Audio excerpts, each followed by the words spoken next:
Since the inception of the intense Russian-Ukrainian conflict in early 2022, both parties have made substantial adjustments to their tank fleets in direct response to the escalating threats to their armored forces.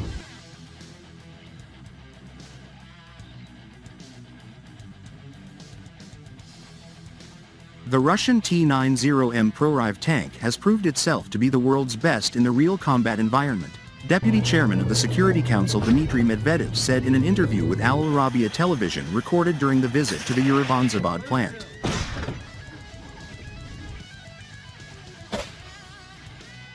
The operation of probably our best tank T-90M proraiv has just been demonstrated to us.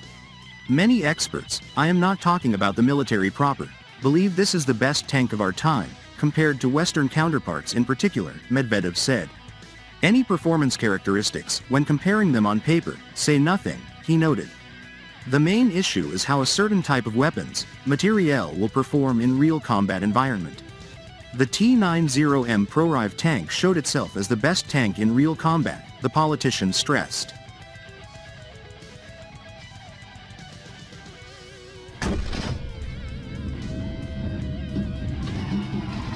Recent footage presents a compelling perspective on the durability improvements to Russian vehicles.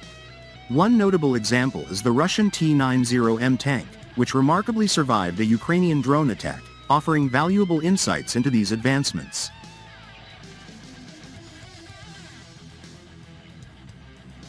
This new footage unveils the aftermath of a lone Ukrainian, kamikaze, drone attack on the T-90M.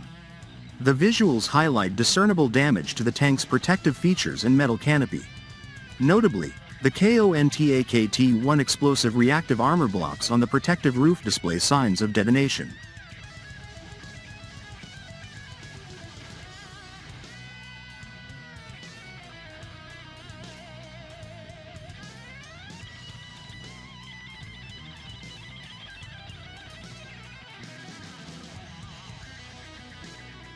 However, the vehicle's core framework remains virtually untouched.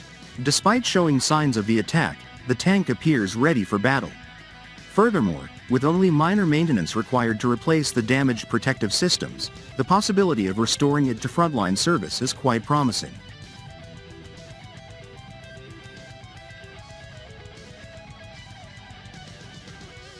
Despite the T-90M tank's remarkable resilience during its encounter with a Ukrainian kamikaze drone, the overall pattern shows tanks, including the renowned T-90M, are not invincible.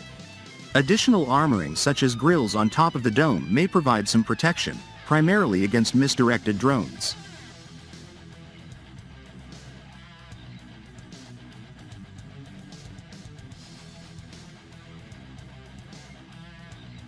Let's consider the T-90M, for instance.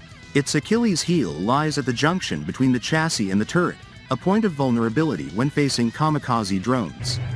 Insights from the Ukrainian war demonstrate that all deployed tank models are significantly exposed to anti-tank missile systems, whether of Russian, Soviet or Western origin.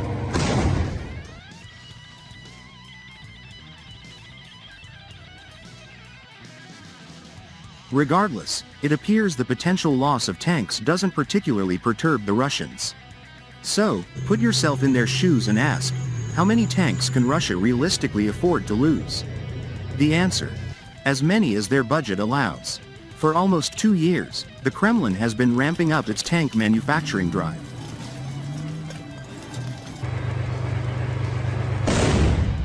This initiative is now yielding results, with the substitution of Russia-made optical systems for the embargoed French versions. Previously, the sole manufacturer of tanks, including the models T-72B3M and T-90M, was the Yerevan factory in the Sverdlovsk region. Now, Omsk-Transmash of Siberia is also committing to the regular manufacturing of the T-80BVM.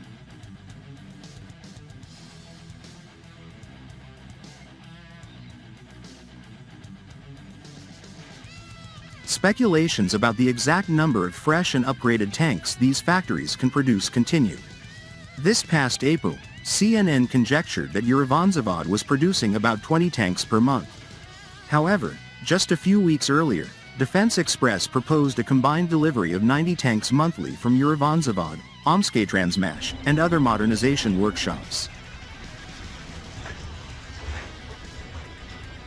Initially, many Western analysts brushed off the implementation of elevated roofs over military tanks, labeling it a cage of coping.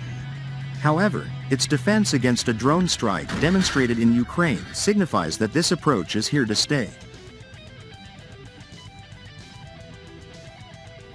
In 2019, the Russian army initially acquired 10 T-90M tanks, planning for more numbers in future production. However, the escalating conflict in Ukraine led to an increase in both production and purchases by the Defense Ministry. By April 2020, the T-90M started making its presence felt in the Russian army, outshining all other T-90 variants by successfully completing state trials just 2 months before.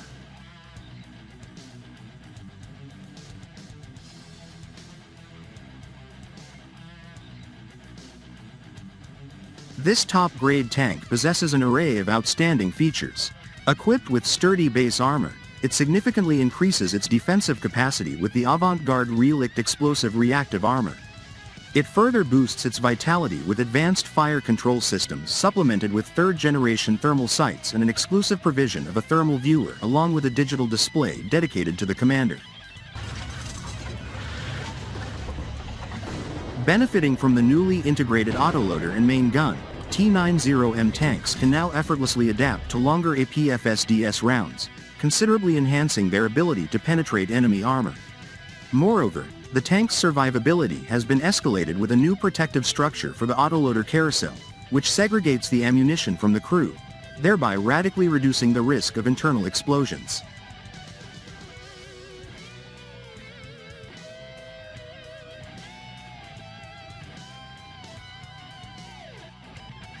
This has been underscored by incidents in Ukraine where T-90Ms have been able to withstand penetrating hits without causing internal explosions.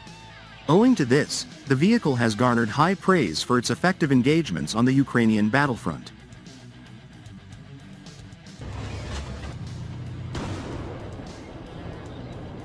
Interestingly, late 2022 saw other tanks in action with refreshed armor configurations resembling that of the T-90M, specifically the far more prevalent T-72B tank.